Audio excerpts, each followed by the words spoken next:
아버지 성함을 여쭤봐도 될까요? 대형그룹 회장실. 최종 면접장에서 강무진 회장의 손이 멈췄습니다. 면접자 한서연이 아버지 이름을 말하는 순간 회장의 손에서 펜이 떨어졌어요. 강준호. 30년 전 교통사고로 세상을 떠난 아들의 이름이었습니다. 그날 며느리도 함께 사라졌죠. 그런데 어째서 이 젊은 여성은 죽은 아들의 이름을 아버지라 부르는 걸까요? 30년 전 도대체 이들에게 무슨 일이 있었던 걸까요?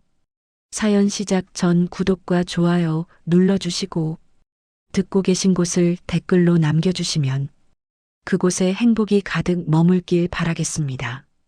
서연은 대형그룹 본관 정문 앞에 멈춰 섰습니다. 가방 끈을 쥔 손에서 땀이 배어 나왔어요. 심호흡을 3번 반복했지만 가슴은 여전히 두근거렸습니다. 오늘 이 면접을 통과하지 못하면 어머니의 병원비를 더 이상 감당할 방법이 없었어요. 로비를 지나 엘리베이터 앞에 섰습니다. 은은한 클래식 음악이 흘러나왔지만 서연의 귀에는 아무것도 들리지 않았어요. 15층 버튼을 누르고 천천히 올라가는 동안 어젯밤 병실에서 본 어머니의 수척한 얼굴이 자꾸 떠올랐습니다. 복도 끝에 면접실 안내판이 보였어요. 이미 몇 명의 지원자들이 긴장한 표정으로 벽에 기대어 서 있었습니다. 서연은 그들 사이에 조용히 자리를 잡고 숨을 가다듬었어요. 벽시계를 올려다보니 2시 40분이었습니다. 1시간쯤 지났을까요? 면접실 문이 열리고 직원이 고개를 내밀었습니다. 한서연 씨, 들어오세요. 서연은 가방을 꼭 쥐고 일어섰어요. 문을 열고 들어서자 넓은 회의실이 눈에 들어왔습니다. 긴 타원형 테이블 건너편에 5명의 임원들이 앉아 있었고 그 중앙에는 백발의 노신사가 차분한 표정으로 자리하고 있었어요. 강무진 회장님이 직접 임원 후보 면접을 보신다던데 안내받았던 말이 떠올랐습니다. 서연은 최대한 침착하게 허리를 숙여 인사했어요. 안녕하십니까? 지원자 한서연입니다. 회장은 부드럽게 고개를 끄덕이며 서연의 이력서를 펼쳤습니다. 몇 가지 질문이 오갔어요. 학력, 경력, 지원 동기. 서연은 준비한 대로 또박또박 답했습니다. 그런데 회장의 시선이 이력서 어딘가에 오래 머물렀어요. 자기소개를 부탁드립니다. 특히 존경하는 분이 있다면 말씀해 주세요. 서연은 잠시 숨을 고르고 입을 열었습니다. 저는 어머니를 가장 존경합니다. 어머니 성함은 최지연이십니다. 제가 어릴 적부터 혼자 저를 키우시면서도 한 번도 힘든 내색을 하지 않으셨어요. 그 순간 회장의 손이 미세하게 멈췄습니다. 펜 끝이 종이 위에서 멈춰선 채 움직이지 않았어요. 회장의 시선이 천천히 이력서 아래쪽으로 내려갔습니다. 가족사항 란이었어요. 회장의 눈동자가 아주 작게 흔들렸습니다. 그의 입술이 미세하게 떨렸고 손에 쥔 펜이 희미하게 기울었어요.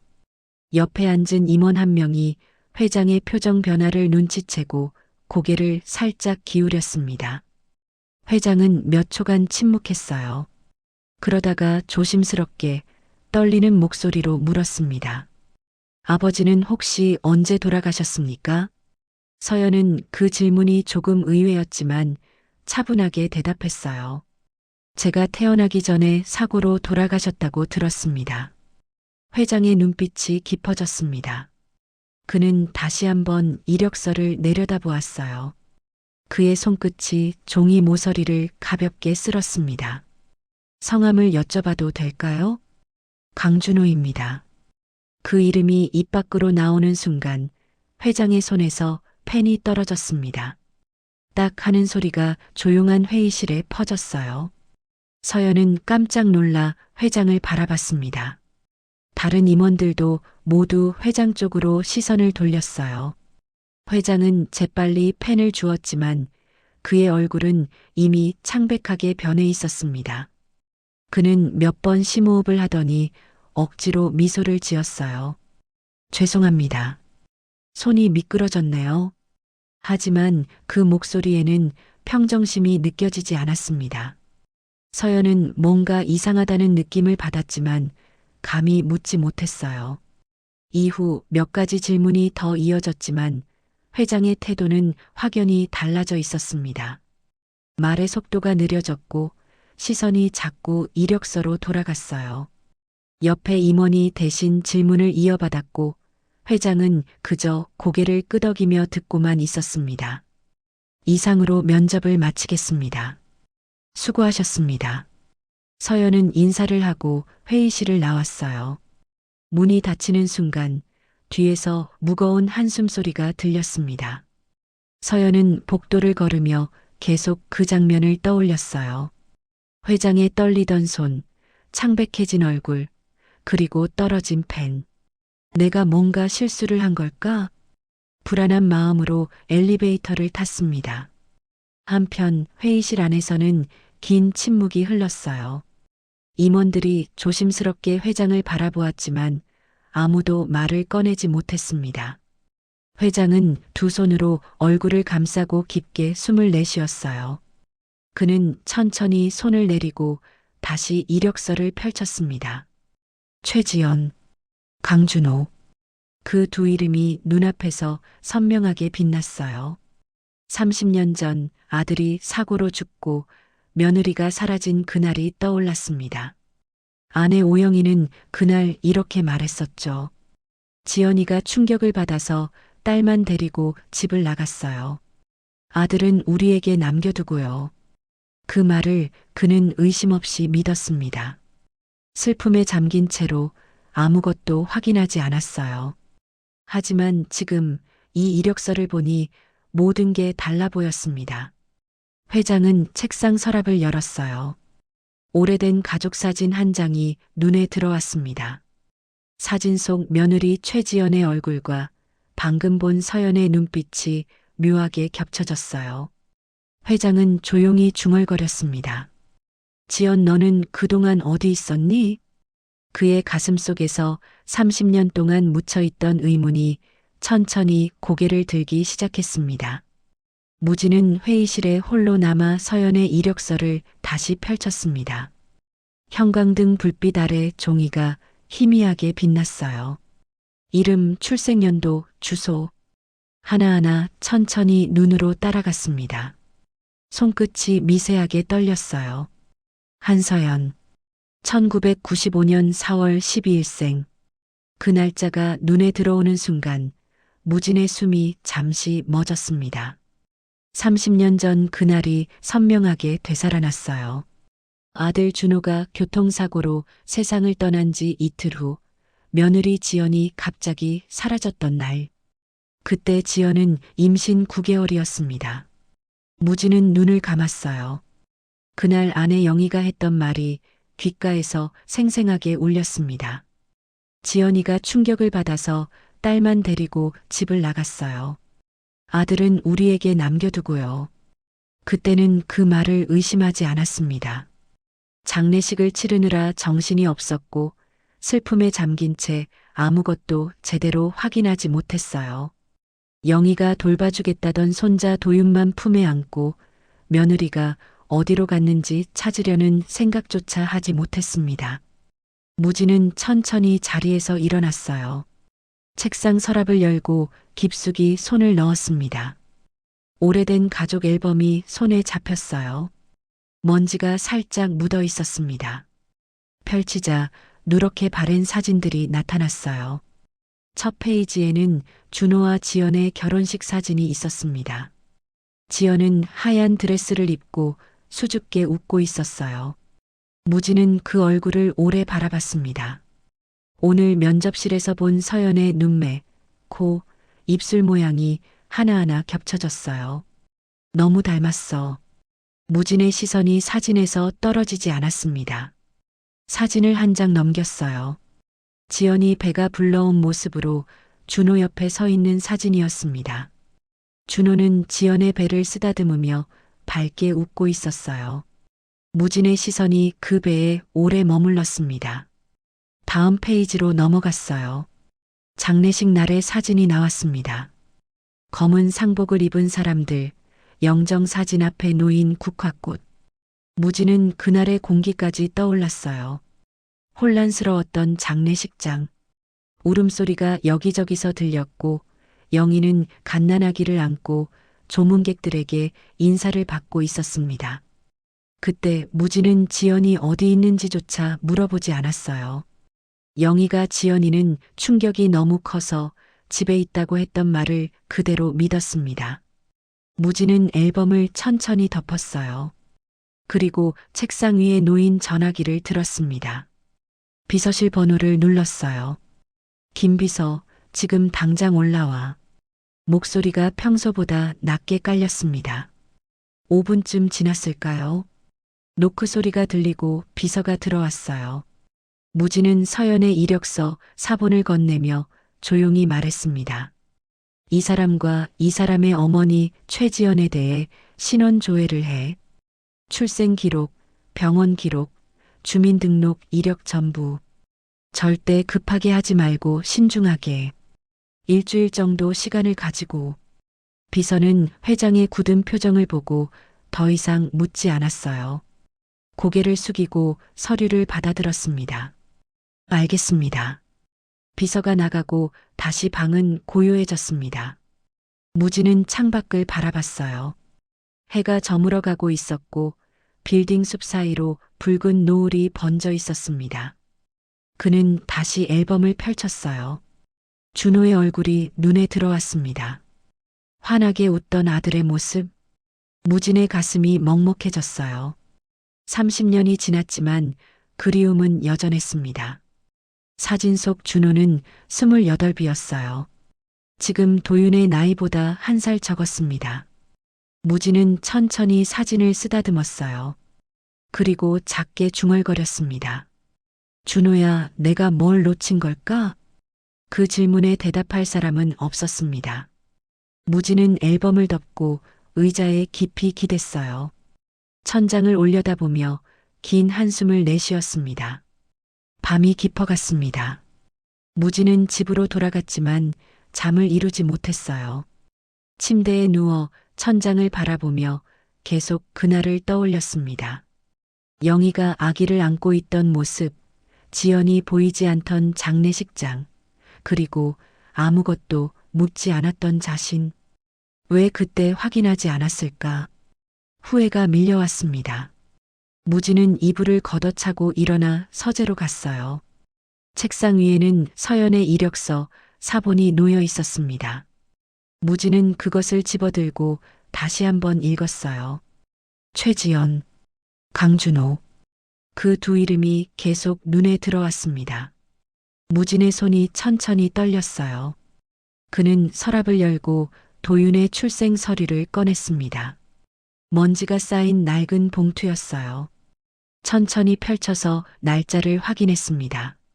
1995년 4월 12일. 서연과 같은 날이었습니다. 무진의 눈이 크게 떨렸어요. 그는 서류를 다시 들여다봤습니다. 출생 시각까지 적혀 있었어요. 오전 8시 23분. 그렇다면 서연이는? 의문이 꼬리를 물었습니다. 무진은 서류를 책상 위에 내려놓고 창밖을 바라봤어요. 밤하늘에는 별이 총총히 빛나고 있었습니다. 영희의 목소리가 다시 귓가에 맴돌았어요. 아들은 우리에게 남겨두고 갔어요. 대를 이어야 하니까요. 그 말투가 이상하게 차갑게 느껴졌습니다. 당시에는 그저 슬픔에 지친 목소리라고 생각했지만 지금 돌이켜보니 뭔가 계산된 느낌이 들었어요. 무진은 눈을 감았습니다. 손으로 얼굴을 감싸며 깊게 숨을 내쉬었어요. 머릿속이 복잡했습니다. 확신할 수는 없었지만 뭔가 석연치 않은 느낌이 계속 맴돌았어요. 시계를 보니 새벽 2시였습니다. 무진은 다시 침대로 돌아갔지만 눈이 감기지 않았어요. 천장을 바라보며 계속 생각했습니다. 일주일 후면 알 수 있겠지. 그때까지 기다려야 했습니다. 무진은 이불을 끌어올리고 눈을 감았어요. 하지만 잠은 쉽게 오지 않았습니다. 다음 날 아침 무진은 일찍 회사로 출근했습니다. 복도를 걷다가 인사팀 앞을 지나쳤어요.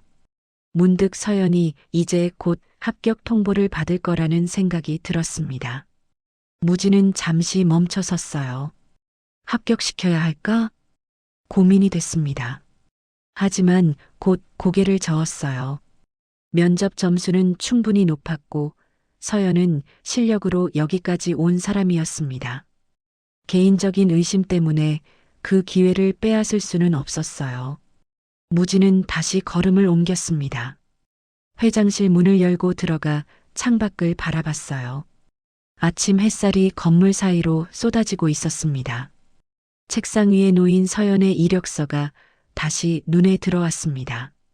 무진은 그것을 천천히 집어들었어요. 사진 속 서연은 단정하게 정면을 바라보고 있었습니다. 지연, 너는 어디서 무엇을 하고 있니? 무진은 작게 중얼거렸습니다. 그의 목소리에는 그리움과 미안함이 섞여 있었어요. 서연의 휴대폰이 울렸습니다. 화면에 뜬 번호를 보는 순간 심장이 쿵 내려앉았어요. 대형그룹 인사팀이었습니다. 떨리는 손으로 통화 버튼을 눌렀어요. 최종 합격이라는 말이 귀에 들어오는 순간 서연의 눈에서 눈물이 터져 나왔습니다. 감사하다는 말을 겨우 하고 전화를 끊었어요. 가슴이 벅차올랐습니다. 손이 떨려서 휴대폰을 제대로 잡을 수가 없었어요. 서연은 곧장 병원으로 달려갔습니다. 버스를 타고 가는 내내 입가에 미소가 지워지지 않았어요. 병원비 걱정을 이제 조금은 덜 수 있을 것 같았습니다. 어머니께 이 기쁜 소식을 빨리 전하고 싶었어요. 병원 복도를 빠르게 걸어 3층으로 올라갔습니다. 315 호실 문을 열고 들어섰어요. 지연은 침대에 기대어 창밖을 바라보고 있었습니다. 서연의 발소리를 듣고 고개를 돌렸어요.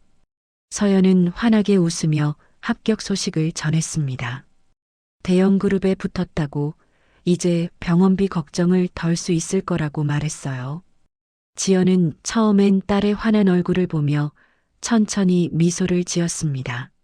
하지만 대형 그룹이라는 이름이 귀에 들어오는 순간 지연의 얼굴에서 미소가 사라졌어요. 입술이 굳게 닫혔고 손에 들고 있던 물컵이 미세하게 흔들렸습니다. 서연은 어머니의 표정 변화를 바로 알아챘어요. 지연이 어느 회사냐고 다시 물었습니다. 목소리가 낮게 떨리고 있었어요. 서연이 대형 그룹이라고 되풀이하자 물컵이 지연의 손에서 미끄러져 침대 시트 위로 떨어졌습니다. 물이 쏟아졌지만 지연은 그것조차 신경 쓰지 못했어요. 그녀의 얼굴이 창백하게 변했습니다.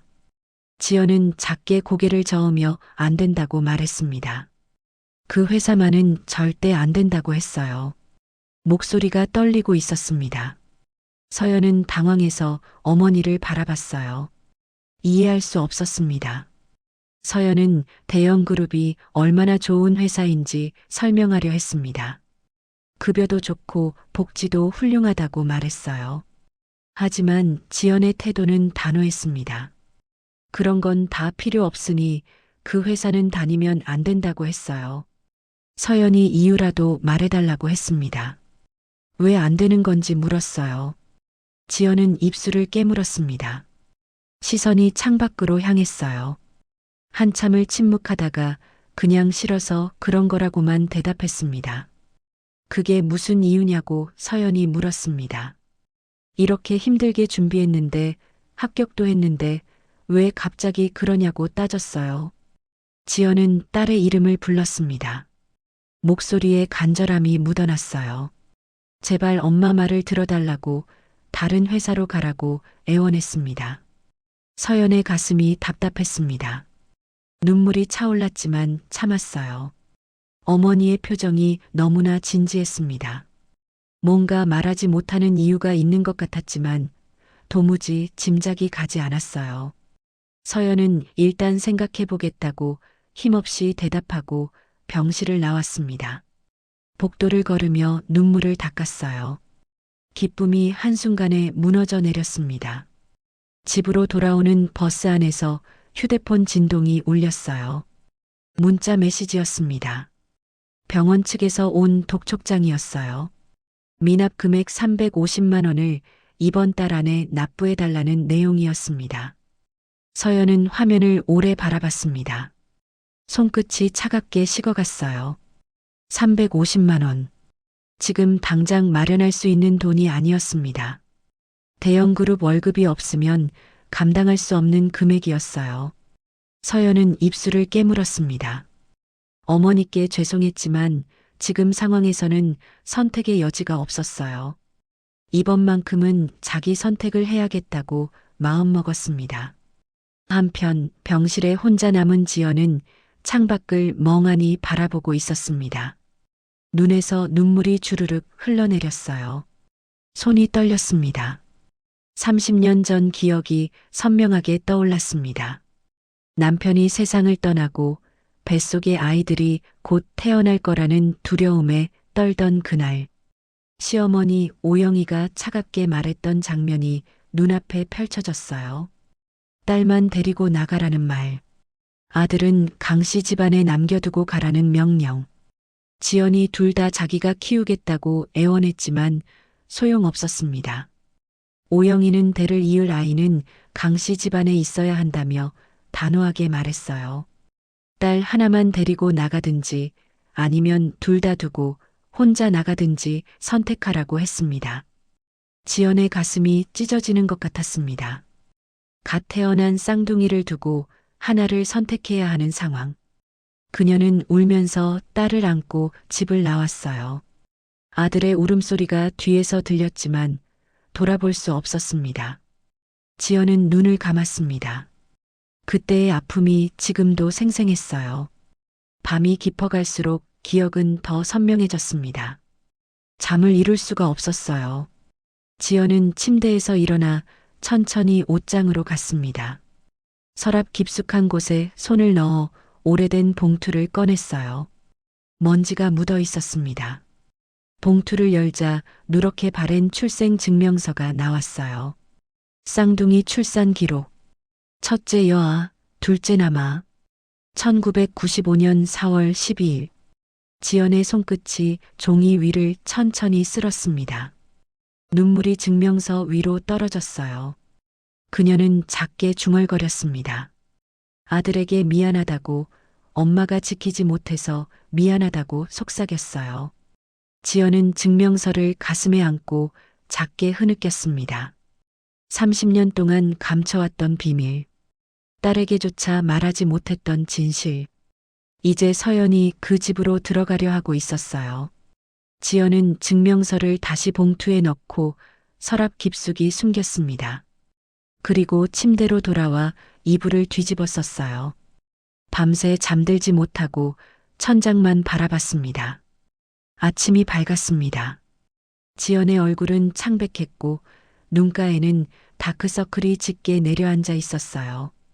간호사가 아침 약을 가지고 들어왔습니다.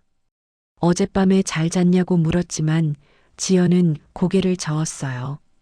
간호사는 걱정스러운 눈빛으로 그녀를 바라봤습니다. 얼굴이 안 좋아 보인다고 말했어요. 지연은 괜찮다고 그냥 잠이 안 왔을 뿐이라고 대답했습니다. 간호사는 물컵을 건네고 나갔어요. 지연은 약을 먹고 다시 창밖을 바라봤습니다. 햇살이 따뜻하게 들어왔지만 그녀의 마음은 차갑기만 했어요. 휴대폰이 울렸습니다. 서연에게서 온 문자였어요.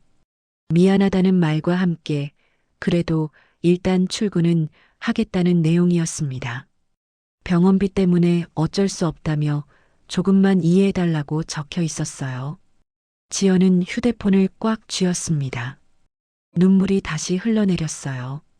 딸을 막을 수 없다는 걸 알았습니다. 하지만 불안감이 가슴을 짓눌렀어요. 지연은 두 손을 모아 간절히 기도했습니다. 제발 아무 일도 일어나지 않기를 바라며 눈을 감았어요. 서연은 대형 그룹 본관 앞에 섰습니다. 새로 산 정장이 몸에 약간 뻣뻣하게 느껴졌어요. 손에 든 가방 끈을 꽉 쥐고 깊게 숨을 들이마셨습니다. 첫 출근이었어요. 로비를 지나 인사팀으로 향했습니다. 담당자가 반갑게 맞아주며 신입사원 오리엔테이션 자료를 건넸어요. 그리고 회사 투어를 시작했습니다. 각 층을 돌며 부서 위치와 시설을 안내받았어요. 12층 구내식당 앞을 지나갈 때였습니다. 인사팀 직원이 멀리서 한 남자를 가리켰어요. 깔끔한 회색 정장을 입은 젊은 남자가 직원들과 밝게 이야기를 나누고 있었습니다. 인사팀 직원이 낮은 목소리로 설명했어요. 저분이 강무진 회장님의 손자 강도윤 대리라고 했습니다. 29살이고 기획팀에서 근무한다고 덧붙였어요. 직원들에게 인기가 많고 업무 능력도 뛰어나다는 말도 함께 전했습니다. 서연은 그 남자를 멀리서 바라봤습니다. 도윤은 직원 한 명의 어깨를 가볍게 두드리며 웃고 있었어요. 예의 바르고 밝은 분위기가 느껴졌습니다. 서연은 고개를 끄덕이고 다음 층으로 이동했어요. 점심시간이 되었습니다. 서연은 구내식당에서 식판을 들고 자리를 찾아 두리번거렸어요. 대부분의 테이블이 사람들로 가득 차 있었습니다. 빈자리가 있는 테이블을 발견하고 다가갔어요. 그곳에는 아침에 봤던 도윤이 앉아 있었습니다. 서연은 잠시 망설였지만 다른 자리가 없어서 조심스럽게 물었어요. 여기 앉아도 되냐고 물었습니다. 도윤은 환하게 웃으며 고개를 끄덕였어요. 두 사람은 나란히 앉아 식사를 시작했습니다. 도윤이 먼저 말을 걸었어요. 오늘 첫 출근이냐고 물었습니다.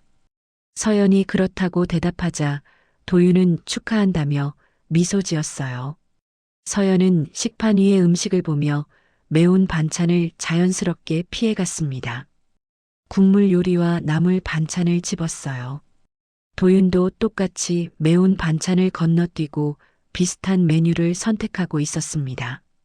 식사를 하는 동안 두 사람은 자연스럽게 이야기를 나눴습니다. 도윤이 회사 생활에 대해 조언해 줄 때 손으로 테이블을 톡톡 두드리는 습관이 있었어요. 서연도 무언가를 설명할 때 똑같은 습관을 보였습니다. 대화를 이어가면서 서연은 묘한 편안함을 느꼈어요. 처음 보는 사람인데 말을 주고받는 게 전혀 어색하지 않았습니다.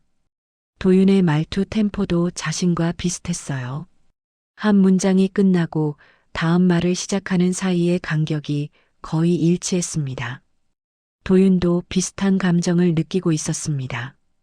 그는 서연을 보며 이상한 친근감을 받았어요. 왜 그런지는 설명할 수 없었지만 마음이 편했습니다.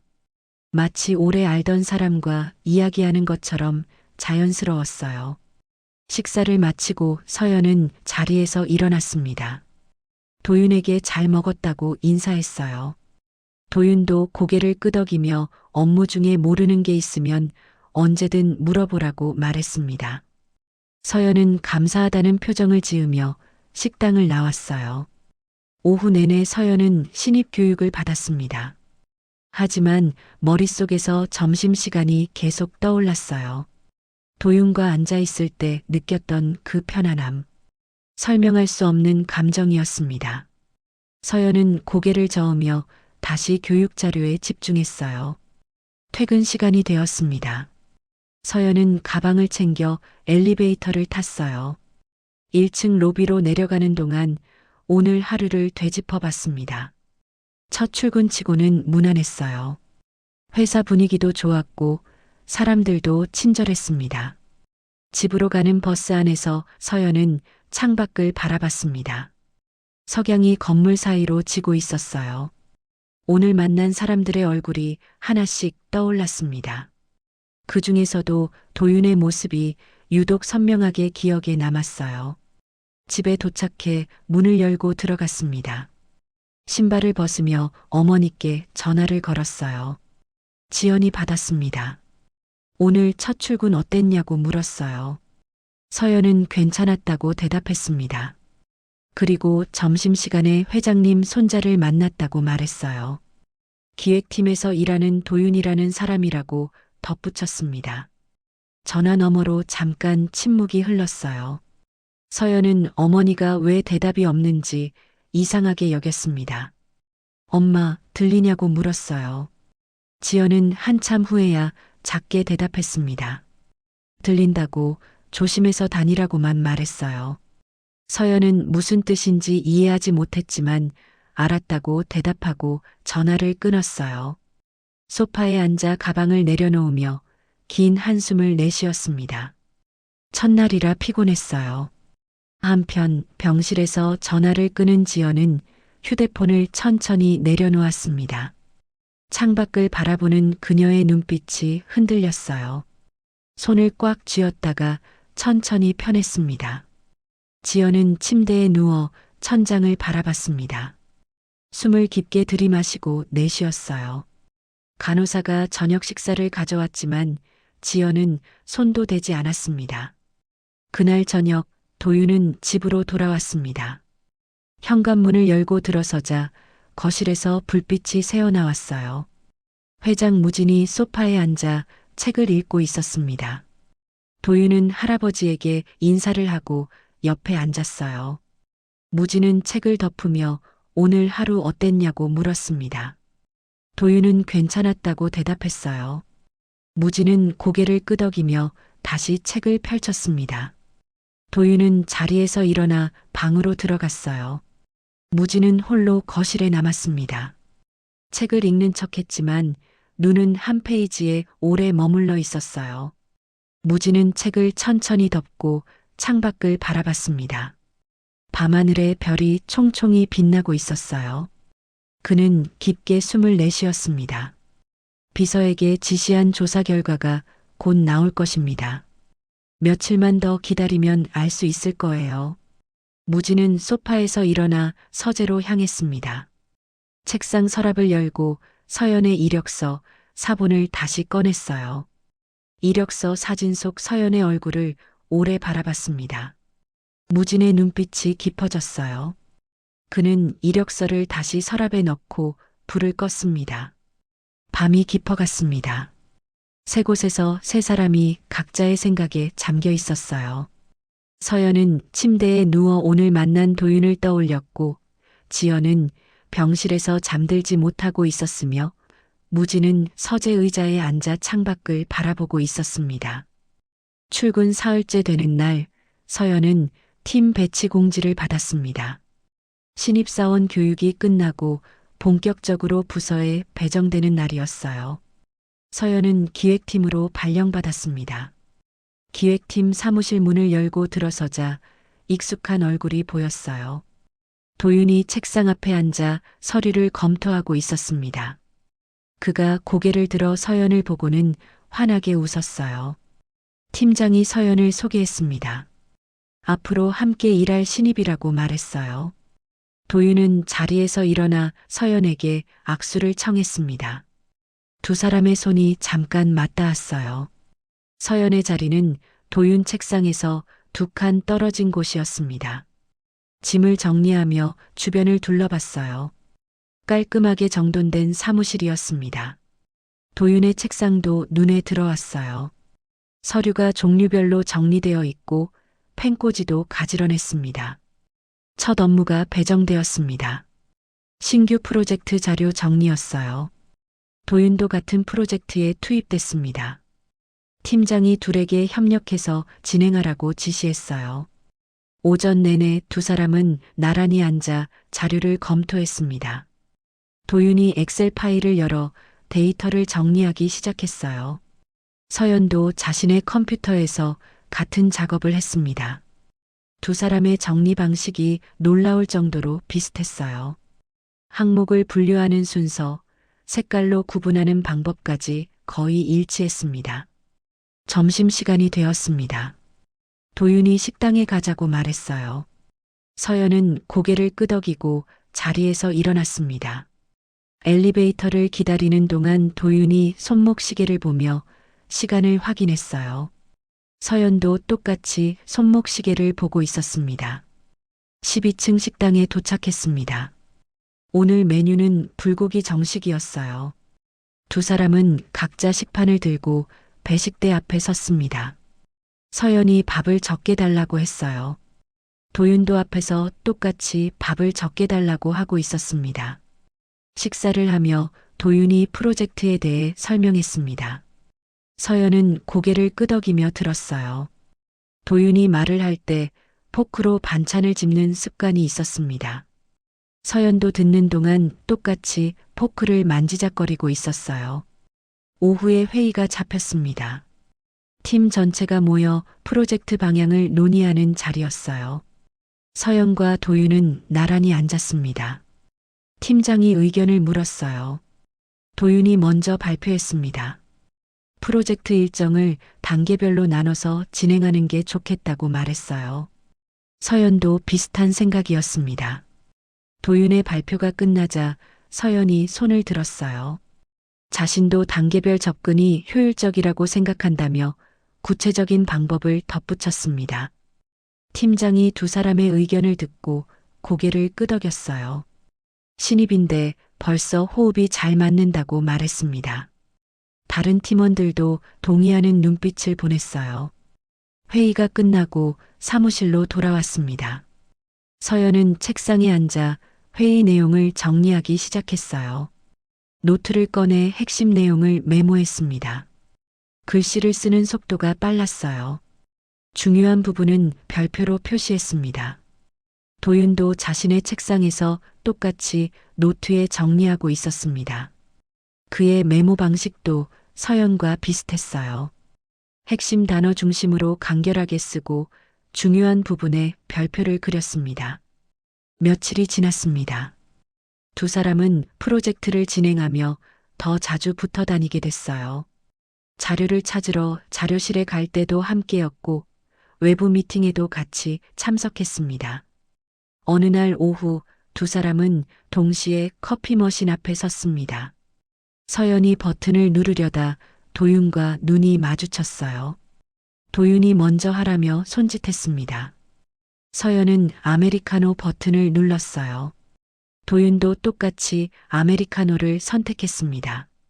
두 사람은 커피를 들고 복도 창가에 섰습니다. 밖으로 도시 풍경이 펼쳐져 있었어요. 도윤이 창밖을 바라보며 요즘 날씨가 좋다고 말했습니다. 서연도 고개를 끄덕이며 동의했어요. 서연은 도윤 옆에 서 있는 게 편했습니다. 긴장하지 않아도 됐고 말을 억지로 만들어낼 필요도 없었어요. 그냥 함께 있는 것만으로도 자연스러웠습니다. 도윤도 비슷한 감정을 느끼고 있었습니다. 서연과 있으면 마음이 편안했어요. 다른 사람들과는 다른 느낌이었습니다. 설명할 수는 없었지만 함께 있는 시간이 좋았어요. 한편 무진은 회장실에서 창밖을 바라보고 있었습니다. 비서가 들어와 서류를 건넸어요. 신원조의 최종 보고서였습니다. 무진은 서류를 받아 천천히 펼쳤습니다. 첫 페이지에 출생 기록이 나왔어요. 1995년 4월 12일. 쌍둥이 출산.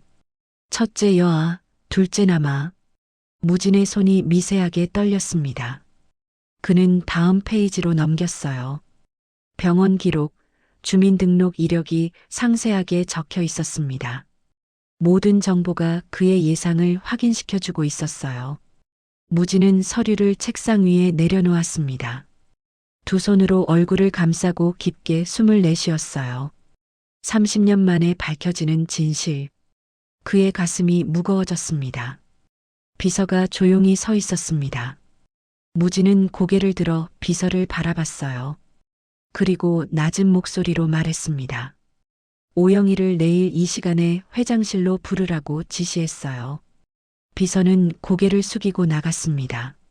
무진은 홀로 회장실에 남았어요. 창밖으로 회사 건물이 보였습니다. 저 아래 어딘가에 서연과 도윤이 함께 일하고 있을 거예요.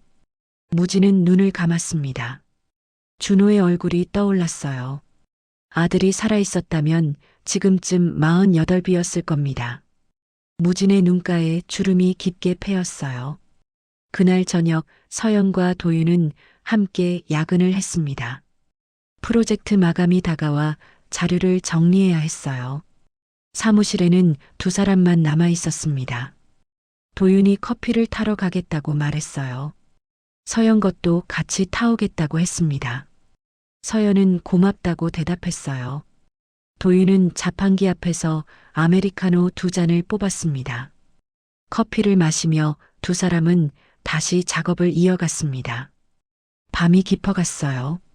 창밖으로 도시의 불빛이 반짝이고 있었습니다. 서연은 모니터를 보다가 문득 도윤을 바라봤습니다. 그는 집중해서 키보드를 두드리고 있었어요. 서연은 다시 자기 일에 집중했습니다.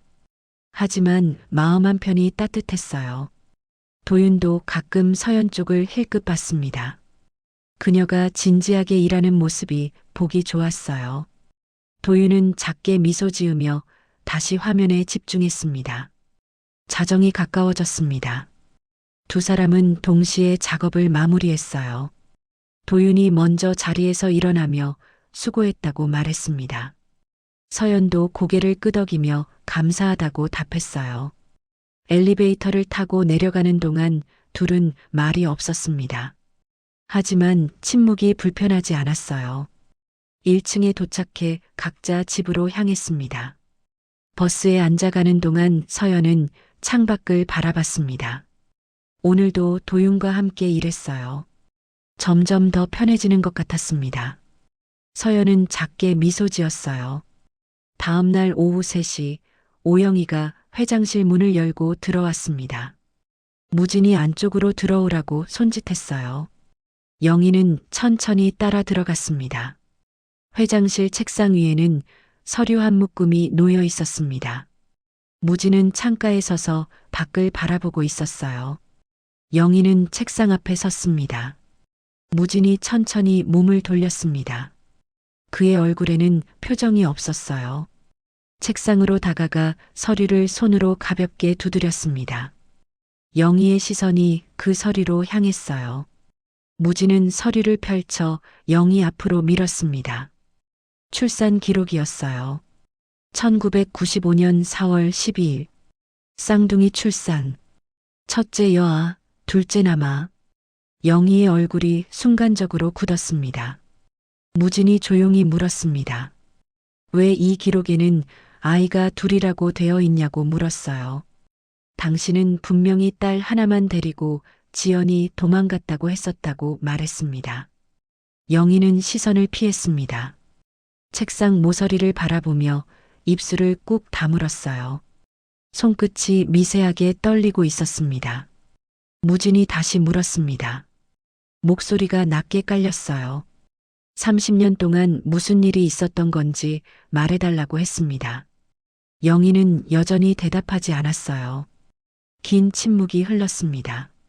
무진은 의자에 앉아 영희를 바라봤어요. 영희는 창밖으로 시선을 돌렸습니다. 그녀의 입술이 미세하게 떨렸어요. 한참 후에야 영희가 입을 열었습니다. 작은 목소리였어요. 지연의 집안이 강씨 집안과 어울리지 않는다고 생각했다고 말했습니다. 남편을 잃은 상황에서 며느리까지 믿을 수 없었다고 덧붙였어요. 무진의 눈빛이 차갑게 식었습니다. 그는 아무 말도 하지 않고 영희를 바라봤어요. 영희는 계속 말했습니다. 대를 이을 아들은 강씨 집안에 남아야 한다고 생각했다고 했어요. 그래서 지연에게 딸만 데리고 나가라고 했다고 고백했습니다. 지연이 거부하자 둘 다 데리고 나가면 다시는 집에 들어오지 못하게 하겠다고 말했다고 털어놓았어요. 무진의 손이 책상을 꽉 쥐었습니다. 손등에 핏줄이 붉어졌어요. 그는 천천히 숨을 들이마셨습니다. 무진이 물었습니다. 지연이 그 말을 듣고 어떻게 했냐고 물었어요. 영희는 고개를 숙였습니다. 지연이 울면서 딸을 안고 집을 나갔다고 대답했어요. 뒤에서 아들의 울음소리가 들렸지만 돌아오지 않았다고 말했습니다. 무진은 의자에서 일어났습니다. 창가로 걸어가 밖을 바라봤어요. 그의 어깨가 미세하게 떨렸습니다. 무진이 낮은 목소리로 말했습니다. 30년 동안 자기도 속고 아이들도 속였다고 했어요. 지연도 속이고 손자도 속였다고 덧붙였습니다. 목소리에 분노가 섞여 있었어요. 영희는 아무 말도 하지 못했습니다. 고개를 숙인 채 서 있었어요. 그녀의 눈에서 눈물이 흘러내렸습니다. 무진은 다시 영희를 바라봤습니다. 그리고 조용히 말했어요. 당신이 했던 일이 얼마나 큰 잘못인지 아느냐고 물었습니다. 한 여자에게서 아이를 빼앗았고 쌍둥이를 평생 떨어져 살게 만들었다고 말했어요. 영희는 눈물을 닦으며 작게 말했습니다. 그때는 그게 옳은 일이라고 생각했다고 했어요. 집안을 지키기 위한 선택이었다고 변명했습니다. 무진은 고개를 저었습니다. 그건 변명이 될 수 없다고 말했어요. 영희는 더 이상 아무 말도 하지 못했습니다. 무진이 책상으로 돌아와 앉았습니다. 그리고 영희에게 말했어요. 이제 모든 걸 바로 잡아야 한다고 했습니다. 지연을 찾아가서 사과하고 아이들에게 진실을 말해야 한다고 덧붙였어요. 영희는 고개를 들어 무진을 바라봤습니다. 그녀의 얼굴은 창백했어요. 입술이 떨렸습니다. 무진은 단호하게 말했습니다. 당신이 직접 지연에게 가서 사과하라고 했어요. 그리고 서연과 도윤에게도 진실을 밝혀야 한다고 말했습니다. 영희가 작게 물었습니다. 아이들이 알게 되면 어떻게 되냐고 물었어요. 무진은 차갑게 대답했습니다. 그건 당신이 감당해야 할 몫이라고 말했어요. 영희는 더 이상 아무 말도 하지 못했습니다. 그녀는 고개를 숙이고 회장실을 나갔어요. 문이 닫히는 소리가 조용히 울렸습니다.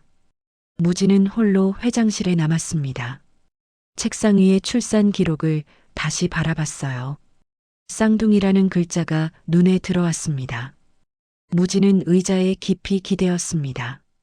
눈을 감았어요. 지연의 얼굴이 떠올랐습니다. 30년 전 그녀가 집을 나서던 날 자신은 아무것도 몰랐어요. 영희의 말만 믿고 확인조차 하지 않았습니다. 무진은 비서실로 전화를 걸었습니다. 지연이 입원해 있는 병원 주소를 확인해 달라고 말했어요. 그리고 내일 오전에 일정을 비워달라고 지시했습니다. 전화를 끊고 무진은 다시 창밖을 바라봤습니다. 석양이 건물 사이로 지고 있었어요. 긴 그림자가 회장실 바닥에 드리워졌습니다. 무진은 작게 중얼거렸습니다. 지연에게 뭐라고 말해야 할지 생각했어요. 30년 만의 재회. 그의 가슴이 무거웠습니다. 한편 집으로 돌아간 영희는 거실 소파에 앉아 있었습니다. 손으로 얼굴을 감싸고 있었어요. 눈물이 멈추지 않았습니다. 영희는 30년 전 그날을 떠올렸습니다. 지연이 갓난아기를 안고 집 앞에 서 있던 모습, 울면서 아들도 데려가게 해달라고 애원하던 목소리. 하지만 자신은 단호하게 거절했었죠. 영희는 소파에서 일어나 창밖을 바라봤습니다. 밤이 깊어가고 있었어요. 별이 하늘에 떠 있었습니다. 영희의 손이 떨렸습니다. 내일 지연을 만나야 했어요. 어떤 얼굴로 그녀를 봐야 할지 알 수 없었습니다. 다음 날 오전 10시 무진은 병원 주차장에 차를 세웠습니다. 운전기사가 문을 열어줬지만 무진은 한참 동안 차에서 내리지 않았어요. 손에 든 서류 봉투를 내려다봤습니다. 무진은 천천히 차에서 내렸습니다. 병원 입구로 걸어가는 발걸음이 무겁게 느껴졌어요. 로비를 지나 엘리베이터를 탔습니다. 3층 버튼을 눌렀어요. 엘리베이터가 올라가는 동안 무진은 거울에 비친 자신의 얼굴을 봤습니다. 깊은 주름이 눈가에 새겨져 있었어요. 30년이라는 시간이 느껴졌습니다. 3층에 도착했습니다. 복도를 따라 걸으며 호실 번호를 확인했어요. 301호. 지연이 입원해 있는 병실이었습니다. 병실 문 앞에 섰습니다. 무진은 손을 들어 문고리를 잡았다가 다시 내렸어요. 심호흡을 3번 했습니다. 가슴이 두근거렸어요. 무진은 복도 창가로 걸어갔습니다. 밖을 바라보며 다시 한번 숨을 고르려 했어요. 손이 미세하게 떨리고 있었습니다. 다시 병실 문 앞으로 돌아왔어요. 이번에는 문고리를 천천히 돌렸습니다. 문이 열렸어요. 병실 안에서 지연이 침대에 기대어 창밖을 바라보고 있었습니다. 문 여는 소리에 고개를 돌렸어요. 지연의 눈이 크게 떠졌습니다. 입술이 미세하게 벌어졌어요. 두 사람은 잠시 말을 잇지 못했습니다. 무진은 문 앞에 서 있었고 지연은 침대에 앉아 있었어요. 긴 침묵이 흘렀습니다. 시간이 멈춘 것 같았어요. 지연의 손이 이불을 천천히 쥐었습니다. 손끝이 하얗게 변할 정도로 힘을 주고 있었어요. 무진은 한 걸음 안으로 들어섰습니다. 무진이 먼저 입을 열었습니다. 들어가도 되냐고 조심스럽게 물었어요. 목소리가 평소보다 낮았습니다. 지연은 천천히 고개를 끄덕였어요. 무진은 병실 안으로 들어와 문을 닫았습니다. 의자를 조심스럽게 꺼내 침대에서 조금 떨어진 곳에 놓았어요. 앉으며 지연을 바라봤습니다. 지연은 무진을 보며 입술을 떨고 있었습니다. 눈가가 붉어졌어요. 하지만 눈물을 참는 듯 눈을 깜빡였습니다. 무진이 작게 물었습니다. 몸은 괜찮냐고 물었어요. 지연은 고개를 끄덕이며 괜찮다고 대답했습니다. 목소리가 작게 떨렸어요. 다시 침묵이 흘렀습니다. 복도에서 간호사가 지나가는 발소리가 들렸어요. 멀어지는 소리를 두 사람 모두 듣고 있었습니다. 무진은 손에 든 서류 봉투를 무릎 위에 올려놓았습니다. 지연의 시선이 그 봉투로 향했어요. 무진은 봉투를 만지작거리다가 다시 무릎 위에 내려놓았습니다. 지연이 조심스럽게 물었습니다. 어떻게 찾아왔냐고 물었어요. 무진은 잠시 망설이다가 서연이 회사에 입사했다고 대답했습니다. 지연의 숨이 잠시 멎었습니다. 그녀는 창밖으로 시선을 돌렸어요. 무진은 그 모습을 조용히 바라봤습니다. 무진이 말했습니다. 서연이 면접에서 어머니 이름을 말했다고 했어요. 최지연이라는 이름을 듣는 순간 멈칫했다고 덧붙였습니다. 지연은 고개를 천천히 끄덕였어요. 무진은 계속 말했습니다. 조사를 했다고, 그래서 알게 됐다고 말했어요.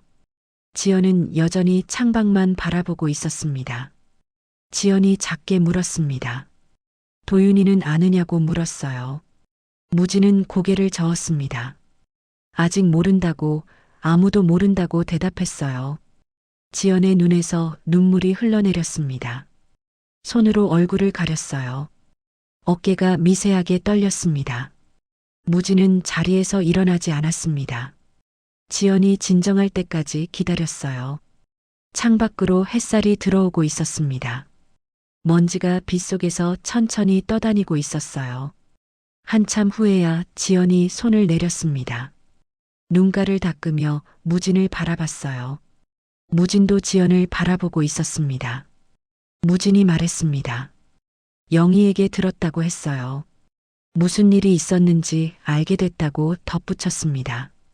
지연은 고개를 숙였어요. 지연이 작게 말했습니다. 선택할 수밖에 없었다고 말했어요. 목소리가 떨렸습니다. 무진은 아무 말도 하지 않았어요.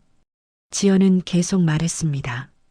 둘 다 잃을 수는 없었다고, 하나라도 지키고 싶었다고 고백했어요.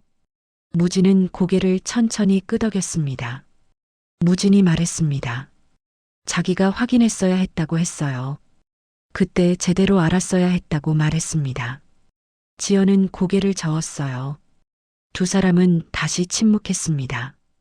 말로 다 표현할 수 없는 감정들이 공기 중에 떠돌았어요. 무진은 서류 봉투를 들었습니다. 하지만 지연에게 건네지 않았어요. 다시 무릎 위에 내려놓았습니다. 지금 보여줄 타이밍이 아니라는 걸 느꼈어요. 무진이 조심스럽게 말했습니다. 천천히 생각해 보자고 했어요. 어떻게 할지 함께 고민하자고 덧붙였습니다. 지연은 고개를 끄덕였어요. 무진은 자리에서 일어났습니다. 더 오래 있으면 지연에게 부담이 될 것 같았어요. 지연도 그걸 알고 있었습니다. 무진이 말했습니다.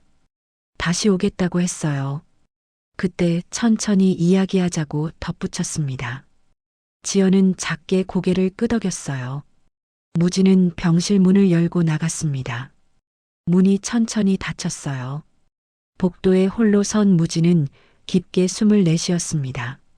무진은 엘리베이터를 타고 1층으로 내려갔습니다. 로비를 지나 주차장으로 향했어요. 차에 타고 창밖을 바라봤습니다. 운전기사가 어디로 가냐고 물었습니다. 무진은 잠시 대답하지 않았어요. 그리고 회사로 가자고 말했습니다. 차가 출발했어요. 차 안에서 무진은 손에 든 서류 봉투를 내려다봤습니다. 오늘은 보여주지 못했어요. 다음에 다시 가야 할 것 같았습니다. 한편 병실에 홀로 남은 지연은 침대에 기댔습니다. 눈을 감았어요. 30년 만에 본 시아버지의 얼굴이 눈앞에 어른거렸습니다. 지연은 창밖을 바라봤습니다. 구름이 천천히 흘러가고 있었어요. 바람에 나뭇잎이 흔들렸습니다. 지연의 손이 가슴 위로 올라갔습니다. 심장이 빠르게 뛰고 있었어요. 깊게 숨을 들이마시고 천천히 내쉬었습니다. 간호사가 들어와 점심 식사를 가져왔습니다. 지연은 고맙다고 말했지만 식사에 손을 대지 않았어요. 간호사가 나가고 병실은 다시 조용해졌습니다. 지연은 침대에 누웠습니다. 천장을 바라보며 눈을 감았어요. 오늘의 일이 꿈 같았습니다. 30년 만의 재회. 아직 현실처럼 느껴지지 않았어요.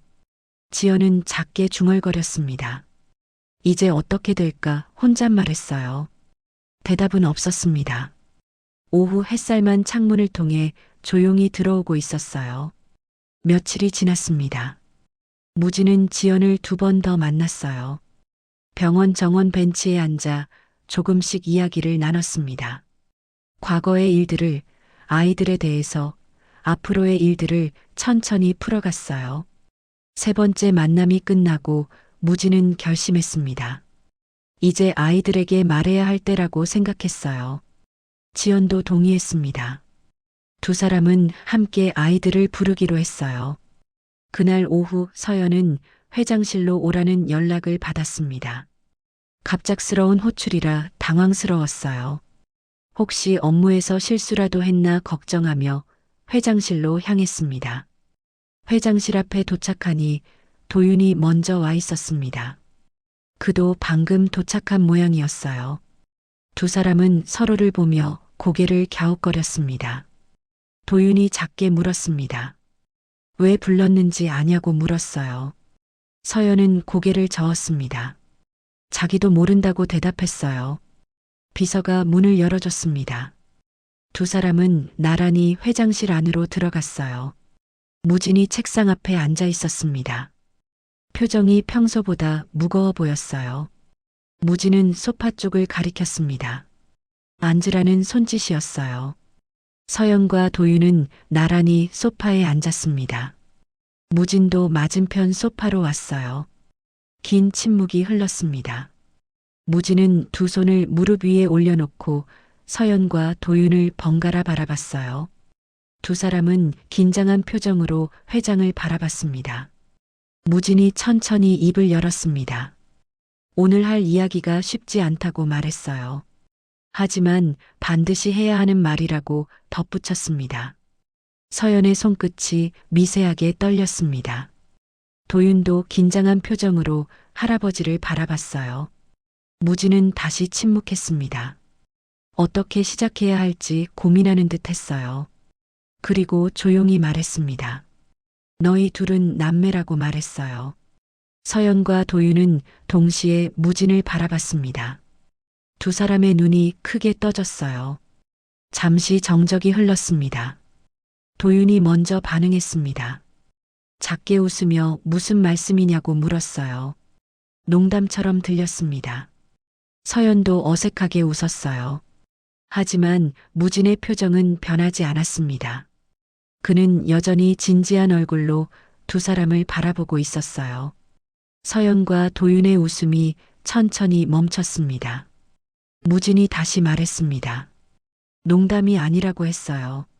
너희 둘은 이란성 쌍둥이라고 덧붙였습니다.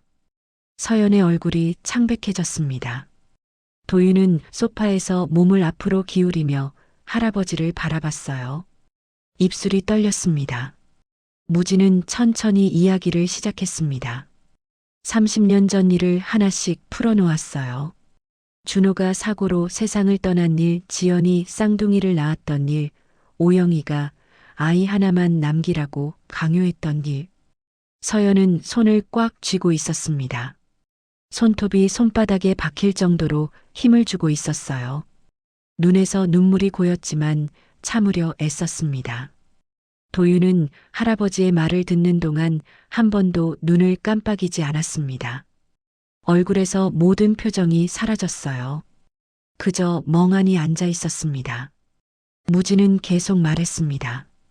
지연이 딸을 안고 집을 나갔던 일, 자신은 그 사실을 전혀 몰랐던 일, 며칠 전에야 진실을 알게 된 일까지 모두 이야기했어요. 이야기가 끝나고 긴 침묵이 흘렀습니다. 회장실 안은 고요했어요. 창밖에서 자동차 소리만 희미하게 들렸습니다. 서연이 떨리는 목소리로 물었습니다. 엄마는 알고 계시냐고 물었어요. 무진은 천천히 고개를 끄덕였습니다. 서연의 눈에서 눈물이 흘러내렸습니다. 손으로 얼굴을 가렸어요. 어깨가 미세하게 떨렸습니다. 도윤은 여전히 멍한 표정으로 앉아 있었습니다. 그의 손이 소파 위에서 천천히 떨리고 있었어요. 입술을 몇 번 움직였지만 말이 나오지 않았습니다. 한참 후에야 도윤이 작게 물었습니다. 그럼 자기 진짜 어머니는 어디 계시냐고 물었어요. 목소리가 갈라졌습니다. 무진은 조용히 대답했습니다. 서연의 어머니가 바로 도윤의 어머니라고 말했어요. 최지연. 지금 병원에 입원해 계신다고 덧붙였습니다. 도윤의 눈이 크게 떨렸습니다. 그는 천천히 서연을 바라봤어요. 서연도 눈물을 닦으며 도윤을 바라봤습니다. 두 사람은 서로를 보며 말을 잇지 못했습니다. 같은 회사에서 함께 일했던 시간들, 점심을 같이 먹었던 순간들, 자연스럽게 느껴졌던 그 편안함의 이유를 이제야 알게 됐어요. 서연이 작게 중얼거렸습니다. 그래서 그랬구나 라고 혼잣말했어요. 도윤은 고개를 떨구고 두 손으로 얼굴을 감쌌습니다. 무진은 책상으로 가서 봉투 2개를 가져왔습니다. 테이블 위에 조심스럽게 놓았어요. 병원 주소가 적혀 있었습니다. 무진이 말했습니다. 이건 너희 둘이 직접 가봐야 한다고 했어요. 어머니를 만나는 건 너희의 선택이라고 덧붙였습니다. 서연은 봉투를 집어들었습니다. 손이 떨렸어요. 도윤은 봉투를 보기만 하고 손을 대지 못했습니다. 무진이 조용히 말했습니다. 천천히 생각하라고 했어요. 급하게 결정하지 말라고 덧붙였습니다. 서연은 봉투를 가방에 넣었습니다. 도윤은 여전히 봉투를 바라보고만 있었어요. 무진이 말했습니다. 오늘은 이만 들어가라고 했어요. 두 사람 모두 충격이 클 테니 쉬라고 덧붙였습니다. 서연은 천천히 자리에서 일어났습니다. 도윤도 일어났어요. 두 사람은 비틀거리며 회장실을 나왔습니다. 복도에 나온 두 사람은 서로를 바라봤습니다. 말을 해야 할 것 같았지만 무슨 말을 해야 할지 알 수 없었어요. 도윤이 먼저 고개를 숙이며 먼저 가보겠다고 말했습니다. 서연은 고개를 끄덕였어요. 도윤은 복도를 빠르게 걸어 엘리베이터로 향했습니다. 서연은 그 자리에 멈춰 섰습니다. 벽에 기대어 천천히 주저앉았어요. 무릎을 끌어안고 고개를 숙였습니다. 눈물이 멈추지 않았습니다. 30년 동안 알지 못했던 진실, 자기에게 남동생이 있었다는 사실, 엄마가 겪었을 고통, 모든 게 한꺼번에 밀려왔어요. 한참을 그렇게 앉아 있다가 서연은 천천히 일어났습니다. 휴대폰을 꺼내 어머니께 전화를 걸었어요. 하지만 통화 버튼을 누르지 못했습니다. 뭐라고 말해야 할지 알 수 없었어요. 서연은 휴대폰을 주머니에 넣고 엘리베이터를 탔습니다. 1층으로 내려가 회사 밖으로 나왔어요. 바람이 불었습니다. 서연은 하늘을 올려다봤습니다. 구름이 천천히 흘러가고 있었어요. 깊게 숨을 들이마시고 천천히 내쉬었습니다. 가방 속 봉투가 느껴졌습니다. 서연은 가방을 꽉 쥐고 걸음을 옮겼어요. 도윤은 엘리베이터를 타고 옥상으로 올라갔습니다.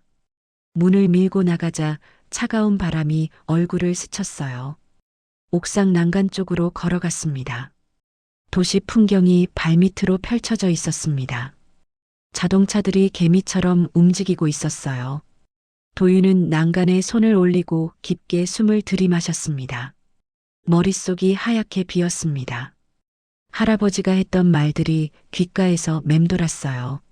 남매, 쌍둥이, 30년. 도윤은 눈을 감았습니다. 지금까지 알고 있던 자신의 삶이 전부 거짓이었습니다. 엄마는 어릴 때 돌아가셨다고만 들었어요. 그게 전부였습니다.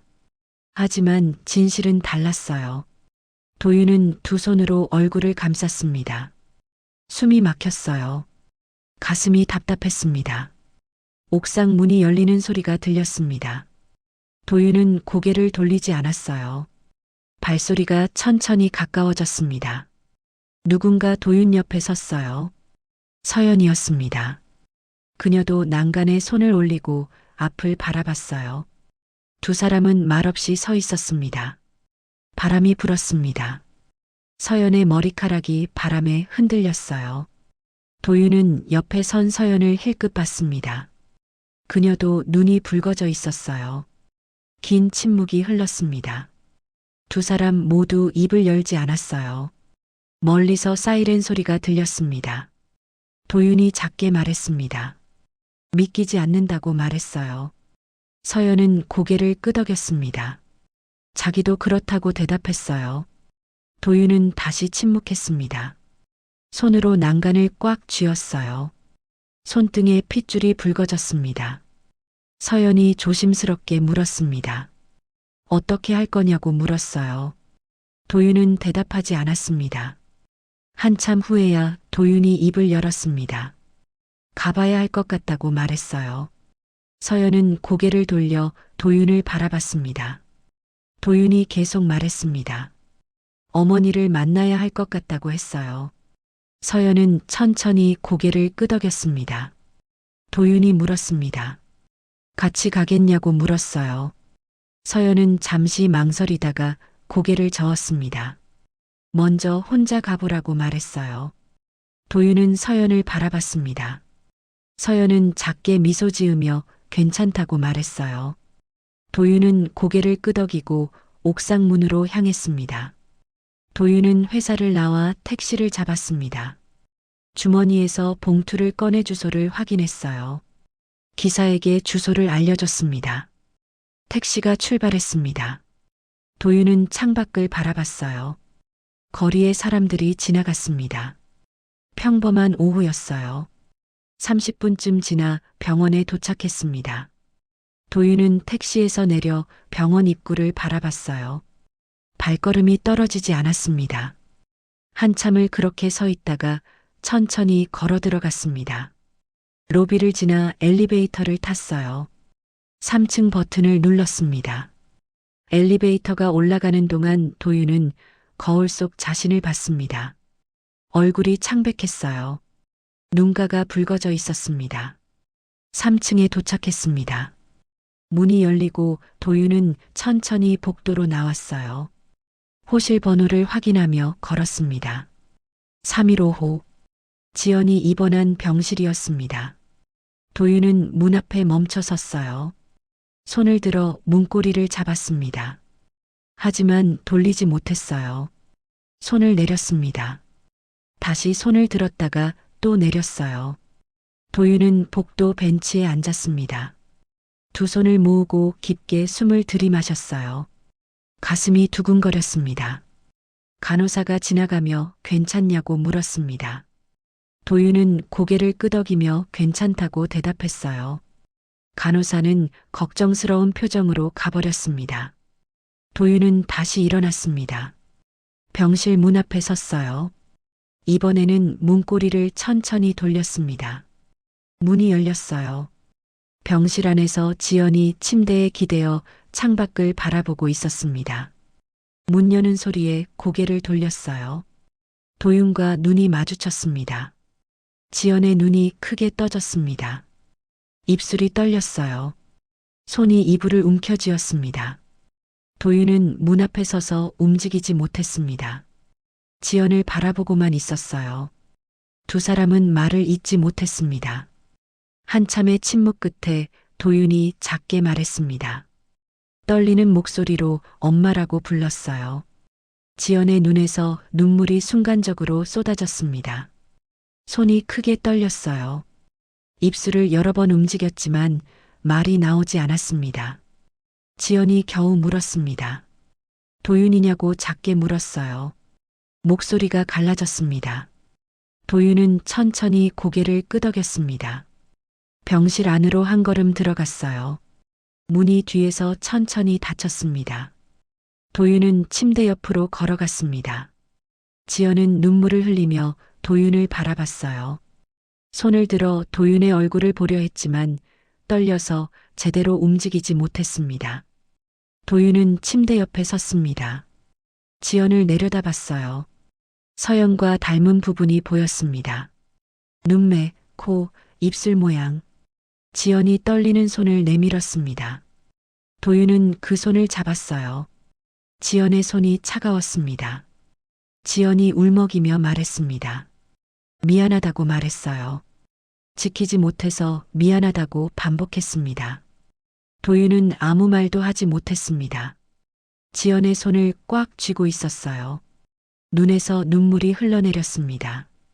두 사람은 말보다 손을 맞잡고 서로를 바라봤습니다.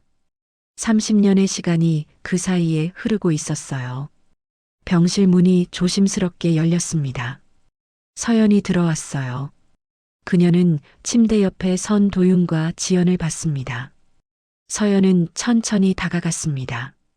지연이 서연을 보고 다른 손을 내밀었어요. 서연은 그 손을 잡았습니다. 세 사람이 함께 서 있었습니다. 지연은 양손으로 두 아이의 손을 잡고 있었어요. 눈물이 멈추지 않았습니다. 지연이 작게 말했습니다. 다시 만나서 고맙다고 말했어요. 목소리가 떨렸습니다. 잠시 후 병실 문이 다시 열렸습니다. 무진이 들어왔어요. 그는 세 사람을 보고 멈춰 섰습니다. 무진은 천천히 다가와 침대 맞은편에 섰습니다. 네 사람이 한 공간에 모였어요. 무진이 지연을 바라봤습니다. 지연도 무진을 바라봤어요. 무진은 작게 고개를 끄덕였습니다. 아무도 말하지 않았습니다. 하지만 침묵 속에서 많은 감정이 흐르고 있었어요. 안도와 슬픔, 그리움과 미안함이 뒤섞여 있었습니다. 창밖으로 석양이 지고 있었습니다. 붉은 빛이 병실 안으로 들어왔어요. 네 사람의 얼굴을 부드럽게 비췄습니다. 도윤은 여전히 지연의 손을 잡고 있었습니다. 서연도 마찬가지였어요. 지연은 두 아이를 번갈아 보며 조용히 울고 있었습니다. 무진은 창밖을 바라봤습니다. 30년 만에 이뤄진 재회. 늦었지만 이제라도 함께할 수 있게 됐어요. 병실은 고요했습니다. 하지만 그 고요함 속에는 따뜻함이 있었어요. 그날 이후 도윤과 서연은 매일 번갈아 병원에 들렀습니다. 퇴근 후 병실로 향하는 발걸음이 이제는 자연스러웠어요.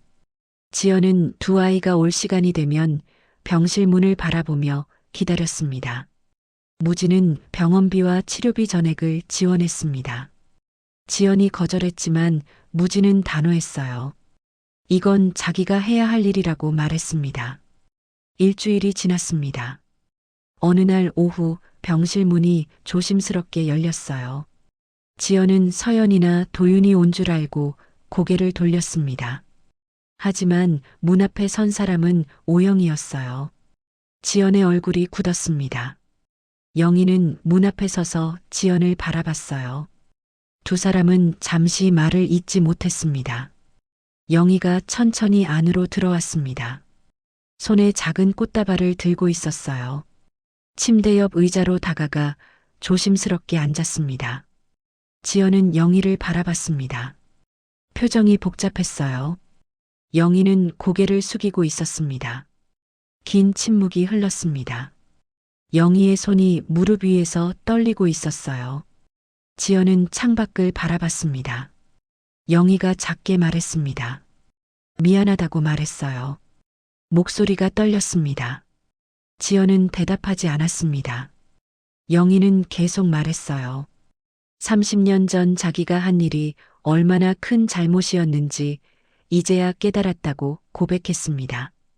지연에게서 아이를 빼앗았고 쌍둥이를 평생 떨어뜨려 놓았다고 말했어요. 영희의 눈에서 눈물이 흘러내렸습니다. 그녀는 손으로 얼굴을 가렸어요. 어깨가 떨렸습니다. 지연은 여전히 창밖을 바라보고 있었습니다. 손이 이불을 천천히 쥐었어요. 영희가 말했습니다. 용서를 바라는 게 아니라고 했어요. 다만 자기가 한 일을 인정하고 미안하다는 말을 하고 싶었다고 덧붙였습니다. 지연이 천천히 고개를 돌렸습니다. 영희를 바라봤어요. 영희는 고개를 숙인 채 눈물을 흘리고 있었습니다. 지연이 작게 말했습니다. 30년이라는 시간은 돌아오지 않는다고 말했어요. 하지만 이제라도 아이들이 함께할 수 있게 됐으니 그것만으로도 다행이라고 덧붙였습니다. 영희는 고개를 들어 지연을 바라봤습니다. 지연의 눈빛이 차가웠지만 미움은 없었어요. 영희는 자리에서 일어났습니다. 꽃다발을 침대 옆 탁자에 놓고 병실을 나갔어요. 문이 닫히는 소리가 조용히 울렸습니다. 지연은 꽃다발을 바라봤습니다. 깊게 숨을 들이마시고 천천히 내쉬었어요. 며칠 후 서연과 도윤은 무진의 집으로 갔습니다. 무진이 준호의 유품을 보여주고 싶다고 했어요. 두 사람은 서재에 모였습니다. 무진은 오래된 상자를 꺼냈습니다. 먼지가 쌓여 있었어요. 뚜껑을 열자 낡은 물건들이 나왔습니다. 준호가 쓰던 시계, 일기장, 사진들. 서연이 사진 한 장을 집어들었습니다. 젊은 남자가 환하게 웃고 있었어요. 도윤도 옆에서 사진을 봤습니다. 두 사람 모두 준호와 닮은 부분이 있었어요. 상자 밑에서 작은 노트가 나왔습니다. 무진이 조심스럽게 펼쳤어요. 준호의 필체로 쓰인 글들이 보였습니다. 한 페이지에 태명 2개가 적혀 있었습니다. 별이, 하늘이. 준호가 태어날 아이들을 위해 지어둔 이름이었어요. 서연의 눈에서 눈물이 흘러내렸습니다. 도윤도 노트를 보며 입술을 깨물었어요. 무진이 말했습니다. 준호가 두 아이를 얼마나 기다렸는지 알 수 있다고 했어요. 서연과 도윤은 고개를 끄덕였습니다. 그날 저녁 두 사람은 함께 병원으로 갔습니다. 지연에게 노트를 보여줬어요. 지연은 준호의 필체를 보며 눈물을 흘렸습니다. 지연이 말했습니다. 준호가 정말 좋아했을 거라고 했어요. 두 아이가 이렇게 잘 자라서 다행이라고 덧붙였습니다. 서연과 도윤은 지연 양쪽에 앉았습니다. 세 사람은 오래 이야기를 나눴어요. 어릴 적 이야기, 학교 이야기, 회사 이야기. 평범한 가족의 대화였습니다. 시간이 흘렀습니다. 지연의 상태는 조금씩 나아졌어요. 의사는 꾸준히 치료하면 퇴원할 수 있을 거라고 말했습니다. 회사에서도 변화가 있었습니다. 무진은 공식적으로 서연이 손녀라는 사실을 밝혔어요. 직원들은 놀랐지만 축하해줬습니다. 서연과 도윤은 여전히 같은 팀에서 일했습니다. 이제는 남매라는 걸 알고 있었어요. 일하는 방식은 똑같았지만 서로를 대하는 마음이 달랐습니다. 어느 날 점심시간 두 사람은 구내식당에서 마주 앉았습니다. 도윤이 말했어요. 서연이 옆에 있어서 든든하다고 말했습니다. 서연은 미소 지으며 자기도 그렇다고 대답했어요. 한 달이 지났습니다. 지연이 드디어 퇴원했어요. 무진은 지연을 위해 작은 집을 마련했습니다. 병원에서 가깝고 햇살이 잘 드는 곳이었어요. 이사한 날 서연과 도윤이 함께 짐을 날랐습니다. 무진도 와서 도왔어요. 네 사람은 함께 집을 정리했습니다. 짐을 다 풀고 거실에 모였습니다. 햇살이 창문을 통해 들어오고 있었어요. 무진이 말했습니다. 가족 사진을 찍자고 제안했어요. 네 사람은 소파에 나란히 앉았습니다. 서연과 도윤이 중앙에, 지연과 무진이 양쪽에 앉았어요. 타이머를 맞추고 카메라 앞에 섰습니다. 카메라 셔터가 눌렸습니다. 플래시가 터졌어요. 네 사람 모두 조용히 미소 짓고 있었습니다. 사진이 인화됐습니다.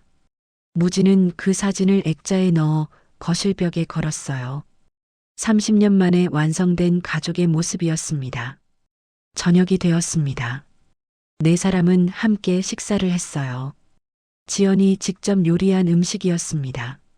서연과 도윤은 맛있게 먹었어요.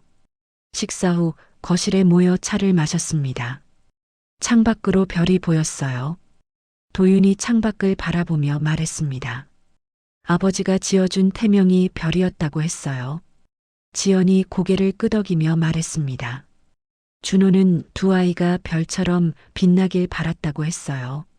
서연은 하늘이라는 태명도 그런 의미였을 거라고 덧붙였습니다. 무진이 말했습니다. 이제 너희 둘이 서로를 지켜줘야 한다고 했어요. 서연과 도윤은 고개를 끄덕였습니다. 밤이 깊어갔습니다. 도윤은 자기 집으로 돌아갔어요. 무진도 차를 타고 떠났습니다. 서연은 자기 방으로 들어갔고 지연은 거실에 남아 벽에 걸린 사진을 바라봤어요. 지연은 홀로 거실에 남아 벽에 걸린 사진을 바라봤어요. 사진 속 네 사람의 얼굴이 따뜻하게 빛나고 있었습니다. 지연은 작게 미소 지었어요. 창밖으로 달빛이 들어오고 있었습니다. 지연은 창가에 서서 하늘을 올려다봤어요. 별이 총총히 빛나고 있었습니다. 지연은 작게 중얼거렸습니다. 준호야, 아이들이 잘 자랐다고 말했어요. 우리 이제 가족이 됐다고 덧붙였습니다. 바람이 창문을 스쳤습니다. 커튼이 부드럽게 흔들렸어요. 지연은 깊게 숨을 들이마시고 천천히 내쉬었습니다. 비록 30년이라는 시간이 걸렸지만 이제 가족은 다시 함께였습니다. 완벽하지는 않았지만 따뜻했어요. 그걸로 충분했습니다. 오늘의 이야기가 마음에 작은 울림이 되셨나요? 앞으로도 삶의 위로와 희망을 전하는 이야기로 찾아뵙겠습니다. 구독과 좋아요로 함께해 주시고 사연의 주인공에게 전할 따뜻한 말씀도 댓글로 남겨주세요. 언제나 건강하시고 행복이 머무는 하루 보내시길 바랍니다. 일일 사연이었습니다.